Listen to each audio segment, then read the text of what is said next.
Gente bonita, nós estamos nas quartas-feiras estudando então as parábolas de Jesus no Evangelho de Lucas. E há 3 semanas nós estamos estudando, meditando, refletindo na conhecida parábola chamada do Filho Pródigo.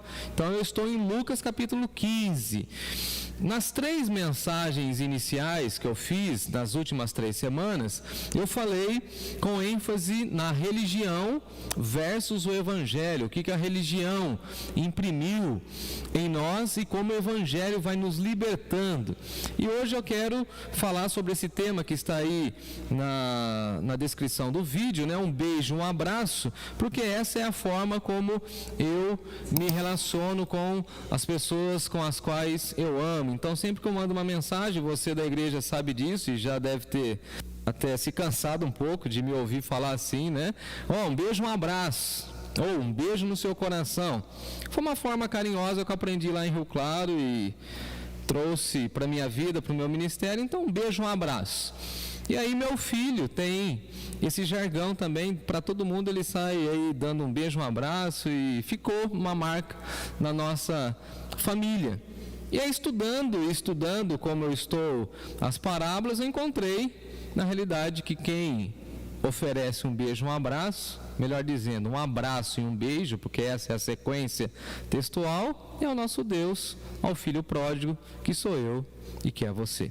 Então abra aí comigo Lucas 15, eu leio a partir do verso 11. Nós, nas últimas semanas, lemos até o 32, mas a gente vai parar hoje no verso 24. Então, se você está aí com a sua Bíblia aberta, você pode me acompanhar. A Larissa já mandou a foto da Flora, acabando o culto aqui eu mando no grupo do WhatsApp da igreja, tá bom? Continuou Jesus, versículo 11. Certo homem tinha 2 filhos. O mais moço deles disse ao pai: Pai, dá-me a parte dos bens que me cabe. E ele lhes repartiu os haveres. Passados não muitos dias, o filho mais moço, ajuntando tudo que era seu, partiu para uma terra distante e lá dissipou todos os seus bens, vivendo dissolutamente. Depois de ter consumido tudo, sobreveio àquele país uma grande fome e ele começou a passar necessidade. Então, ele foi e se agregou a um dos cidadãos daquela terra e este o mandou para os seus campos a guardar porcos. Ali desejava ele fartar-se das alfarrobas que os porcos comiam, mas ninguém lhe dava nada. Então, caindo em si, disse: Quantos trabalhadores de meu pai têm pão com fartura e eu aqui morro de fome? Levantar-me-ei, irei ter com meu pai e lhe direi: Pai, pequei contra o céu e diante de ti. Já não sou digno de ser chamado teu filho. Trata-me como um dos teus trabalhadores. E levantando-se foi para seu pai. Vinha ele ainda bem longe, quando seu pai o avistou, e compadecido dele, correndo, o abraçou e beijou. E o filho lhe disse: Pai, pequei contra o céu e diante de ti, já não sou digno de ser chamado teu filho. O pai, porém, disse aos seus servos: Trazei depressa a melhor roupa, vestiu, ponde-lhe um anel no dedo, sandália nos pés. Trazei também e matai o novilho cevado, comamos e regozijemo-nos, porque este meu filho estava morto e reviveu, estava perdido e foi achado. E começaram a regozijar-se. Começou a festa. Vamos orar? Pai de amor, nós te louvamos por essa porção bíblica, te agradecemos por essa visita tão carinhosa do Senhor, por meio dessa família que está se dedicando à tua obra missionária. Pedimos mais uma vez por eles, que o Senhor abençoe toda a família, que o Senhor os guarde, os proteja. Abençoe, Deus, a nossa equipe, os nossos irmãos que estão ouvindo a tua palavra. E em Jesus suplicamos, fale conosco, Senhor. Amém. Amém. Daremos então sequência nas reflexões das parábolas de Jesus, e aqui nós temos uma história onde Jesus nos inclui nessa história e nos leva a uma reflexão profunda para a gente entender os nossos valores, para a gente entender como está a nossa vida e, na realidade, para a gente entrar na história e se ver como parte da história. Vale a pena lembrar que as parábolas têm essa finalidade e, basicamente, as parábolas foram contadas por Jesus para facilitar, para ilustrar os conceitos, talvez, bem arraigados do plano de Deus, da vontade de Deus, do reino de Deus, que para algumas pessoas não ficava muito claro. Então Jesus usava elementos e situações, coisas do cotidiano para trazer reflexões profundas. Se você está com a sua Bíblia aberta, você vai acompanhar comigo no verso 1 e 2, que toda essa discussão e que toda essa parábola, que na realidade é uma parábola em três. A gente conta a parábola do filho pródigo, mas a gente precisa lembrar que antes dela tem a dracma perdida e antes dela tem a ovelha perdida. O pastor se alegra com a ovelha perdida, mas os fariseus, os publicanos, os fariseus e os escribas estavam reclamando e murmurando, ou seja, os religiosos estavam reclamando porque Jesus estava comendo com os publicanos e pecadores. Então os religiosos se achavam melhores e falavam o seguinte: nós somos a classe que merece o amor de Deus, merecemos o amor de Deus. Conhece esse discurso? Eu mereço, eu fiz isso. E aí vem Jesus e come com publicanos, com pecadores, tem contato com as mulheres, beija as crianças. E aí a religião fala o seguinte: mas isso não se enquadra dentro do nosso escopo religioso. Então eles ficam escandalizados. E aí vem Jesus e fala o seguinte: olha, o que vocês precisam entender é que o Evangelho conta a história da ovelha perdida, e o Evangelho conta a história do pastor que vai até a ovelha, e quando ele resgata a ovelha, ele volta com muita alegria, com muita celebração. Ele deixa as 99 seguras e vai atrás daquela perdida. Quem era a ovelha perdida? Se não eu e você. Mas a gente se esquece disso. Os fariseus e escribas também se esqueceram que eles também eram alvo do amor de Deus. Tem a parábola da dracma perdida. A mulher tem outras moedas, mas ela quer aquela moeda valiosa. Deus tem muitas criaturas, muitos filhos e filhas, mas Ele quer você. Ele vai atrás de você. E quando Ele acha você, assim como a mulher, tem uma festa, tem alegria, tem essa efusão de alegria, essa explosão de alegria. E aí, então nós entramos aqui na parábola conhecida como do filho pródigo, e hoje nós vamos falar do pródigo mesmo. Versículo 12, nós somos informados que ele é o mais moço, ele é o mais novo, ele é o caçula, e ele tem uma apresentação, ele tem um pedido, ele apresenta ao seu pai uma situação. Ele fala o seguinte: pai, dá-me a parte dos bens que me cabe. E na cultura judaica não era permitido um filho pedir a herança do pai, sendo que o pai estava vivo. E isso é um absurdo. O Lucas, que lida aí na área do direito, sabe disso. Você só tem direito depois que a pessoa já não está entre nós, após o falecimento. Então, quando esse menino, esse moço, e tinha que ser um moço, né? Convenhamos. Quando a gente não está centrado na palavra de Deus, na nossa juventude, a gente faz cada coisa que só pela misericórdia do Senhor. Como ele quer viver longe do pai, ele chega para o pai e fala o seguinte: pai, na realidade eu não desejo a sua vida. Eu queria que o senhor tivesse morto. Ele está pedindo a morte do pai. Na cultura judaica, é essa a interpretação. Se você perguntar para um rabino, falando assim, um filho novo pedindo herança para o pai. O filho novo não tem direito. Começamos por aí, ele não tem direito. Quem de nós tem direito diante de Deus?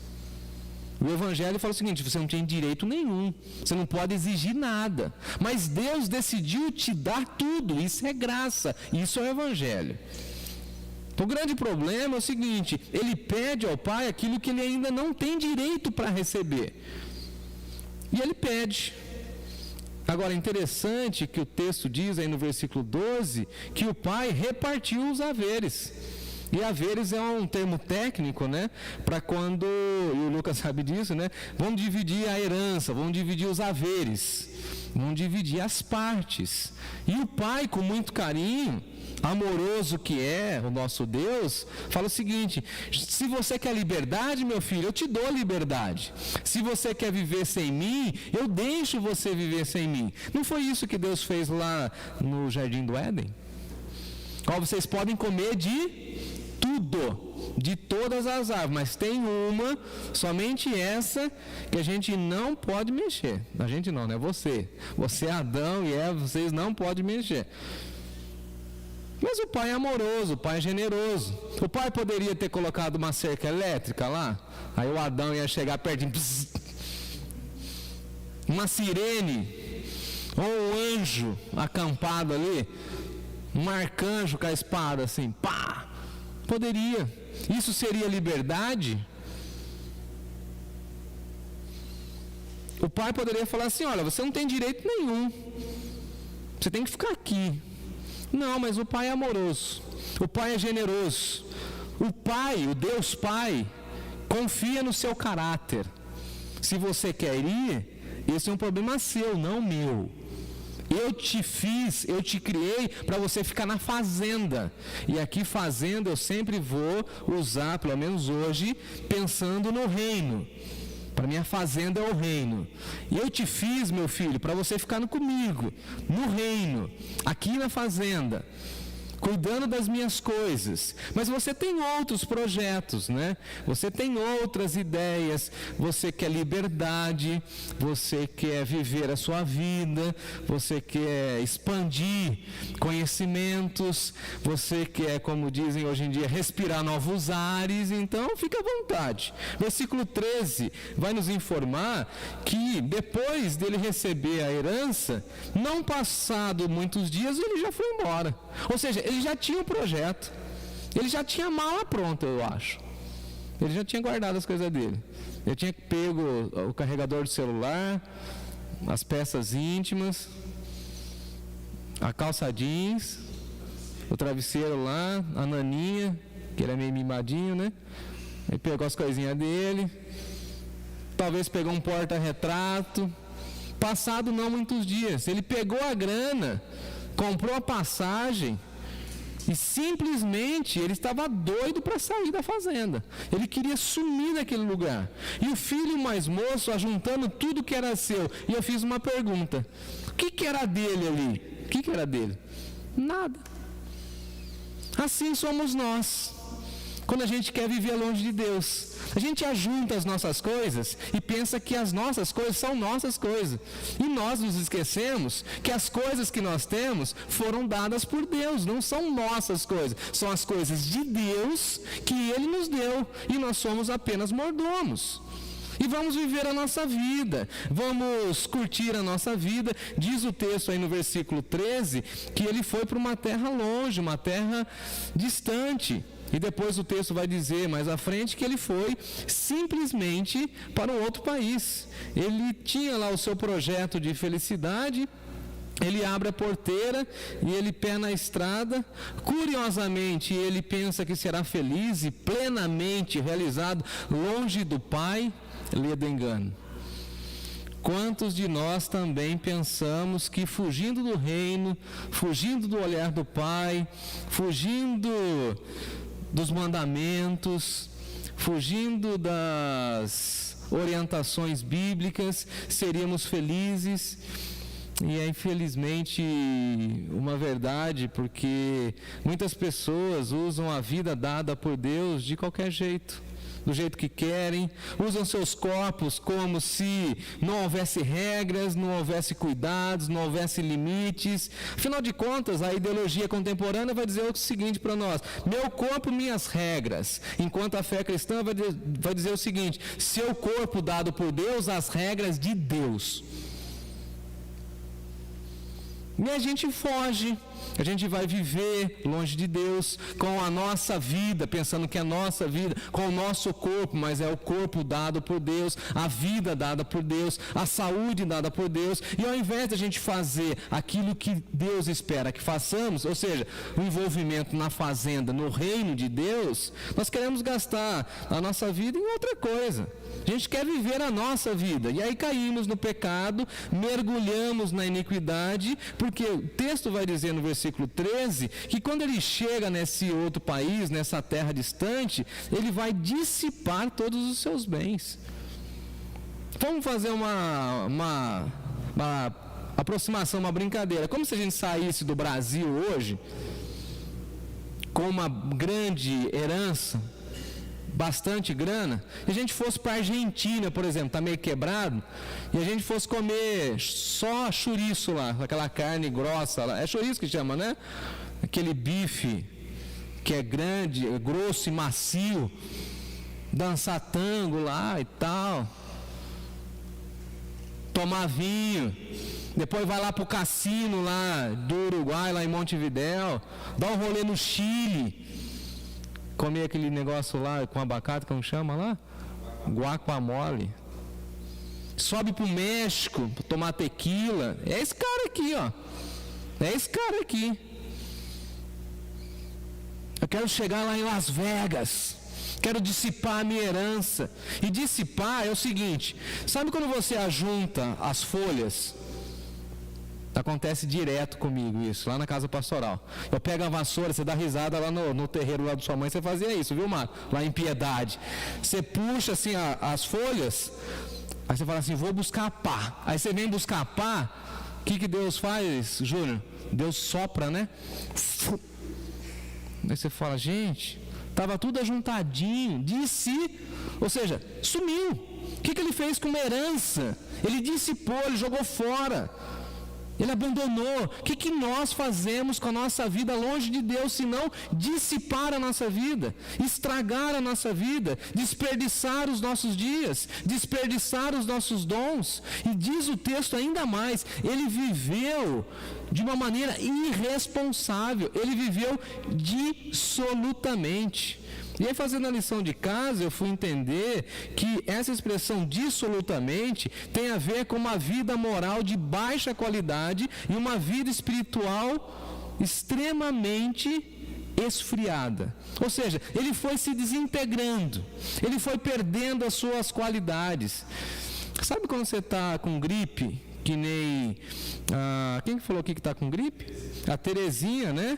E o irmão Fábio também está pedindo oração pela saúde da sua irmã, também Terezinha. Aí você vai lá na farmácia do Fábio, lá em Capivari, e fala assim, ô Fábio, Rose, me arruma aí como que chama lá? Vitamina C. Todo mundo já tomou vitamina C. Você pega um copo d'água esse, pega aquele efervescente e põe na água. Pof! Em 2 segundos, o que acontece com o efervescente? Ele se dissolve. É isso que aconteceu com o filho pródigo. Ele dissolveu a sua vida, ele desperdiçou a sua vida, ele gastou a sua vida com as meretrizes, com os amigos de farra, porque assim, tem muita gente que fica, ai pastor, isso escandaliza. Não, gente, vamos pensar o seguinte, o irmão mais velho fala o seguinte, ele gastou dinheiro nas meretrizes, com as meretrizes. Eu nunca fui numa casa de meretriz, mas eu imagino, assistindo a séries e filmes, eu deduzo que não é um ambiente para um servo de Deus, um filho de Deus estar lá. É. O que tem nesses ambientes? Refrigerante, né? Água de coco. Não, tem chá. Chá de camomila.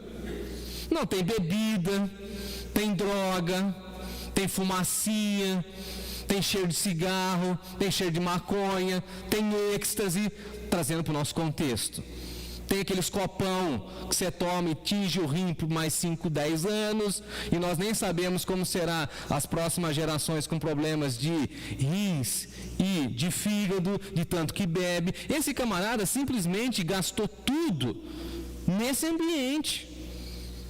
E depois, versículo 14, depois de consumir tudo, veja que ele não tinha limite nenhum. Ele só parou quando o dinheiro acabou. E quando a gente tem dinheiro, tem amigo de farra. Tem amigo, entre aspas, tá? Que só aparece quando a gente tem dinheiro. Você tem dinheiro, se tem churrasquinho, se tem festinha, se você está custeando, tem amigo. Ele tinha lá os amigos dele.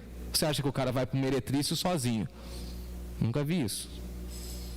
Depois de ter consumido tudo, sobreveio aquele país uma grande fome, está todo mundo endividado, ele começou a passar necessidade, todo mundo, acabou o dinheiro, o que ele vai fazer? Ele vai, pega um currículo, entrega para o cara e fala o seguinte: olha, eu preciso de um emprego. O que você sabe fazer? Lá na fazenda do meu pai, lá no reino de Deus, eu fazia isso, isso e isso. O que o cara faz com ele? Manda ele para guardar porcos. Aí, fazendo a lição de casa, eu fui entender que é o seguinte: cuidar de porcos para um judeu era algo que extremamente complicado. Ele não podia fazer isso. Era algo que era impuro. Era algo que mexia com as entranhas. Diga-se de passagem, ele nem comia o porco ou a carne do porco. Quanto mais cuidar dos porcos, guardar porcos. E a gente tem uma ideia, talvez até meio romantizada por conta do bacon, que os porquinhos são muito gente boas e quietinhos e bonzinhos. Porque a gente vê na televisão aqueles porquinhos pequenininhos, como chama, os leitãozinhos, né?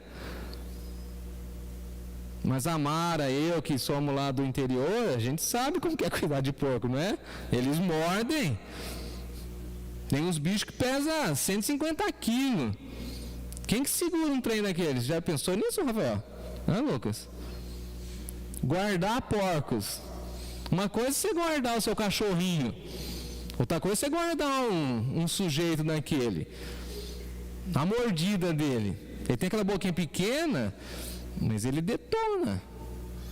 Você consegue segurar um porco? Então. Eu prefiro ele pronto, né? Meu avô, quando tinha que sacrificar lá para a gente poder ter acesso à carne, tinha que pegar 3 homens para segurar um porco. E esse camarada que nem tinha essa habilidade, que culturalmente aquilo estava mexendo com ele, tinha que fazer isso. Só sobrou isso. Aplicação: se você é do reino, não quer ficar no reino e vai para o mundo, você vai comer a sobra do mundo e vai pegar aquilo que ninguém quer fazer, vai sobrar para você. Enquanto na casa do pai tem fartura, você não quer, você quer a distância do reino, então vai para o mundo. O que te espera no mundo são coisas e situações e contextos de impureza, distanciamento, de vergonha. Você imagina alguém que conhecia ele lá na fazenda, olhando e falando assim: pô, você é filho do fazendeiro, e aí nessa situação guardando porcos. Você é filho de Deus e está vivendo nessa situação aí. Você está nesse vício ainda. Você está escravizado ainda. Você não conseguiu se libertar desse negócio ainda. Você não conseguiu sair dessa situação. Por que você não volta para a casa do seu pai, rapaz? E aí ele estava com tanta fome, versículo 16, que ele queria comer, ele queria fartar-se. Olha a fome do sujeito. Ele estava com fome há vários dias. Porque quando a Bíblia fala fartar-se, significa que ele queria comer a ponto de ficar satisfeito, porque ele não tinha alimento há dias. Ele queria comer as alfarrobas. E as alfarrobas eram aquelas vagens que os porcos comiam. Na nossa cultura, mais aqui no interior de São Paulo, os porcos antigamente, agora nem existe mais isso, antigamente comia lavagem, comia o resto da nossa comida. Não era assim, Mara? Comia o resto da nossa comida. A gente comia aquilo que a gente não comia, ou a comida que sobrava, jogava lá para os porcos. Deu muito milho, então dá milho para ele. Deu por exemplo, arrancou as mandioca. Meu avô fazia isso, arrancava as mandioca, pega as folhas da mandioca, dá para o porco. Aqui não, aqui o porco está comendo alfarroba. E se você for procurar hoje, eu que agora só posso comer as coisas veganas, as alfarrobas são usadas aí parecida com o cacau. Tem chocolate de alfarroba hoje, porque é docinho, tem a tonalidade parecida com o do chocolate. E aí ele está querendo comer isso. Ele está desesperado. Só que para a cultura da época, ninguém comia alfarroba, só os porcos. Essa comida de porco. E veja que mesmo essa comida ele não recebe. Ninguém dava nada para ele. Porque sabe o que sobra para nós no mundo? Nada. Nós não somos do mundo.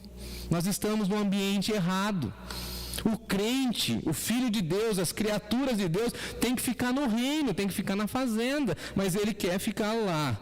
E aí no versículo 17 diz que ele caiu em si. Eu até escrevi aqui que cair em si é uma verdadeira queda. Todos nós precisamos um dia cair, mas cair em si. É uma queda, não para baixo, mas é uma queda que nos faz olhar para o alto. É uma queda que nos faz olhar para a casa do Pai. Ele cai em si. Quem é da minha geração vai entender, porque na minha época, na época do Júnior, eu acho que do Rafa também, do Carlão, a gente comprava a ficha para... A sua filha não vai boiar agora, certeza. A gente comprava a ficha, quando vocês começaram a namorar, acho que foi assim. Comprava a ficha e ela no orelhão, comprava a ficha na Telesp, lembra? Soltava, você lembra que não? Soltava assim, o Lucas não vai conhecer essa. Você ia no orelhão, aí você discava o número, vou ligar, por exemplo, lá para a igreja. Não, vou ligar para a Natália. Aí você digitava o número da Natália, colocava a ficha e ficava lá. Pá, pá, pá, pá, pá, pá. A ficha caiu. Aí foi, pluf, pluf. Aí a Natália atendia lá. Ou seja, computou. Aí quando a gente usa essa expressão até hoje, né? Caiu a ficha, ou seja, agora eu entendi. Ele caiu em si. E cada um de nós precisa cair em si, falar o seguinte: Deus me ama mais do que eu mereço. Por que eu estou fazendo isso com a minha vida? Por que eu estou gastando a minha vida assim? Até os escravos lá da casa do meu pai têm comida e eu estou morrendo de fome. Estou aqui junto com os porcos e eu tomo uma decisão. E aí eu acho bacana, porque quando o pecador se arrepende, ele toma uma decisão e ele vai na direção de Deus. Louvado seja o Senhor. Levantar-me-ei e irei ter com meu pai. E aí ele ensaia o jogral. É um jogral de um só. É um discursinho pronto. Todos nós temos, hein? Pai, pequei contra o céu e diante de ti. Fui contaminado pela religião e acho que eu não devo mais ser seu filho. Mas se o Senhor me tratar conforme um dos teus trabalhadores, para mim está tudo certo. E ele se levanta, ele vai para o seu pai, e vinha ele ainda longe, o pai à vista. E aqui eu quero traçar com vocês, eu sei que o meu tempo está um pouquinho já apertado, mas traçar alguns princípios maravilhosos do pai. Até agora eu falei do filho, mas agora o foco é o pai. Personagem central. Quem que é o pai? Deus. O pai à vista. Essa expressão mostra que o pai ficava olhando. O pai ficava todo dia aguardando. O pai ficava com o pé na cerca olhando para ver se o menino vinha na estrada lá no fundo. É o pai que não desiste. Da mesma forma que lá em Gênesis vai mostrar Deus na virada do dia vindo para conversar com Adão. É o mesmo pai na viração de cada dia, olhando na estrada da vida, vendo quais dos seus filhos estão arrependidos e quais estão voltando. É o nosso Deus que está olhando para nós. Os olhos do Senhor estão sobre nós. Deus está vendo a nossa vida. Deus está vendo o dia que você e eu vamos voltar para casa. Volte para casa. Independentemente do que você fez. Que lindo é imaginar Deus olhando para nós, pecadores como somos, e aguardando o nosso retorno para os seus braços, e nós poderemos dizer: mas eu estava com os porcos, eu estava com as meretrizes, eu não mereço nada. Ele falou assim: que bom que você entendeu que você não merece nada, mas eu estou te vendo, eu te amo, volte para os meus braços, eu quero você do meu lado. É maravilhoso pensar no olhar de Deus sobre nós. Um olhar de amor, de restauração, um olhar transformador, assim como foi o de Jesus para Pedro. Quando Jesus passa o olho assim, encontra o olhar de Pedro e fala assim: eu falei para você que você ia negar, mas mesmo você me negando, eu continuo te amando. Eu te avisto. Você não é mais um na multidão, não. Você é meu. Eu te avisto. Em segundo lugar, o Pai se compadece. Ele viu, e quando ele vê, ele se compadece. Porque o olhar do nosso Pai, Lucas, ele é um olhar de compaixão. Jesus olhava a vida com compaixão e graça. Ele via ovelhas perdidas. E agora esse pai está vendo um filho voltando para casa. Ele está vendo uma ovelha voltando para o aprisco. Qual deveria ser o nosso olhar como igreja quando as pessoas voltam para a casa do Pai?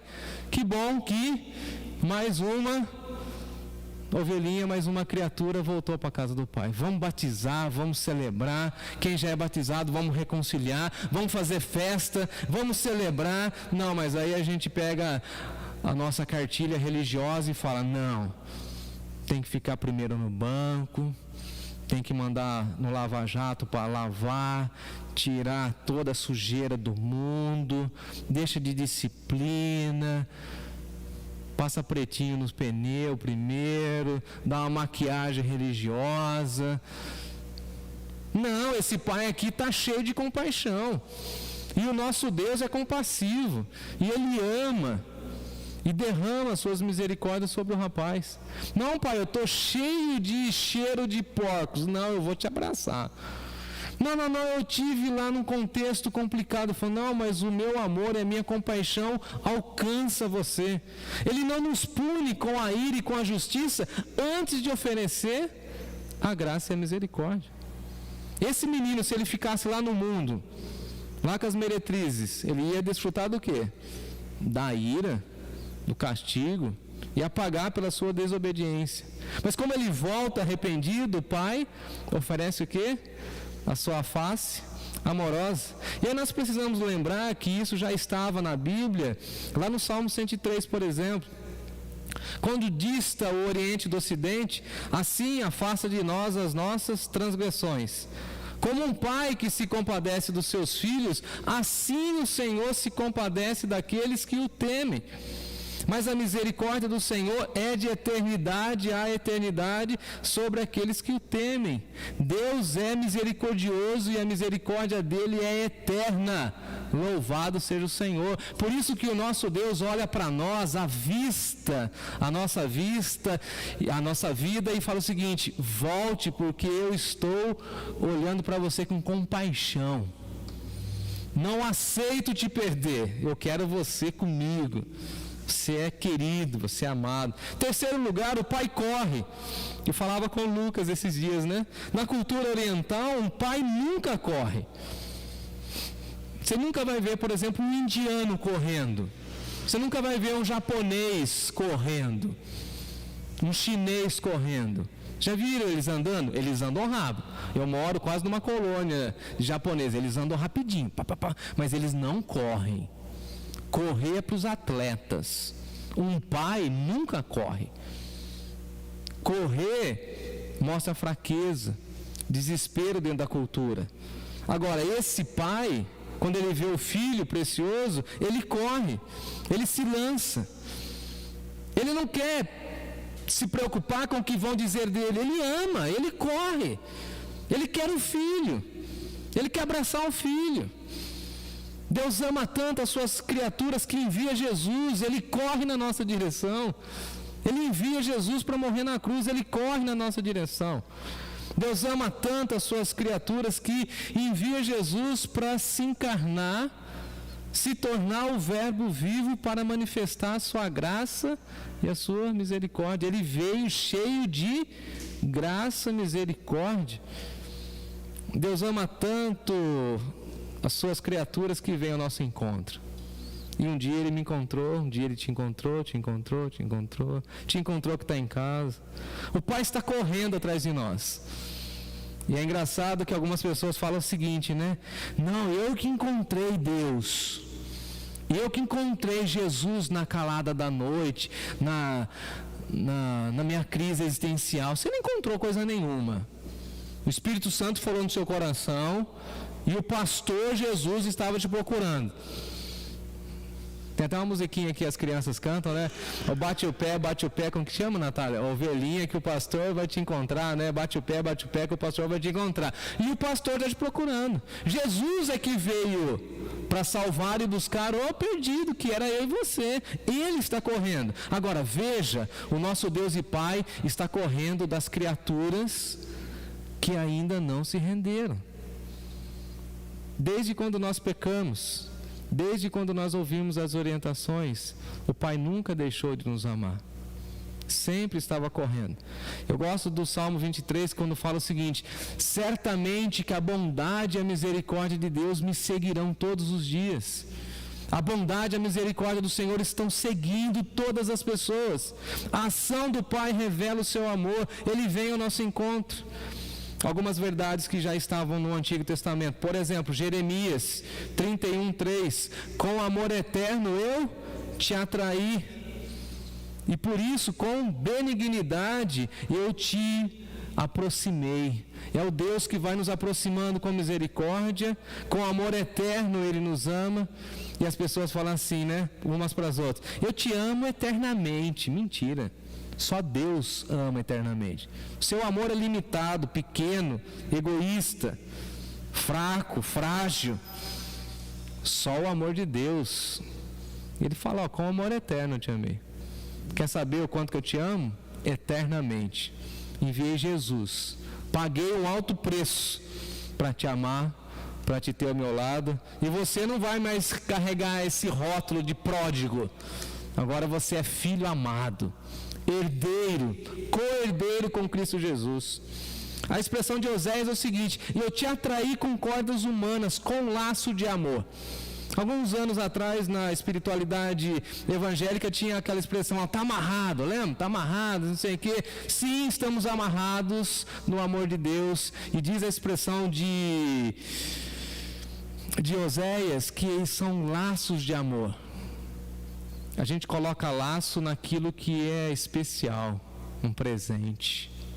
E Deus está falando o seguinte: eu vou amarrar você no amor, porque você é precioso para mim. Por fim, em quarto lugar, o Pai revela o seu afeto com abraço e com beijo. O abraço é da reconciliação e o beijo é o selo